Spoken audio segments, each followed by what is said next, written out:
A 6.1 magnitude earthquake struck off New Zealand's coast amid Storm Gabriel.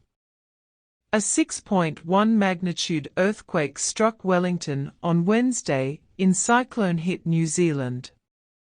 The 6.1 magnitude quake was at a depth of 48 kilometers, and its epicentre was 50 kilometers from the town of Paraphrase, according to seismic monitoring agency Genet. Meanwhile, Hurricane Gabriel weakened and moved away from New Zealand on Wednesday as damage from significant flooding, landslides, and high winds began to be assessed.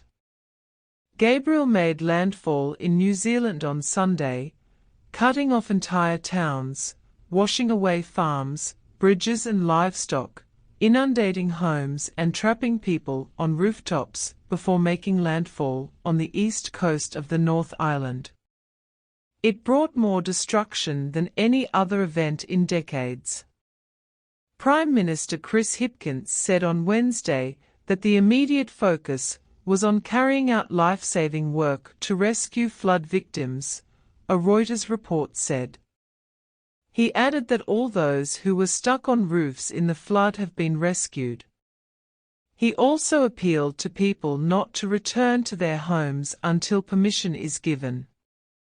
The government declared a national emergency on Tuesday, as a third of the country's 5 million people live in the affected areas. The Prime Minister said that 1,100 people have been traced, while about 1,400 people remain unaccounted for since the cyclone crisis began. He added that police had serious concerns for many of the missing. About 144,000 properties in the North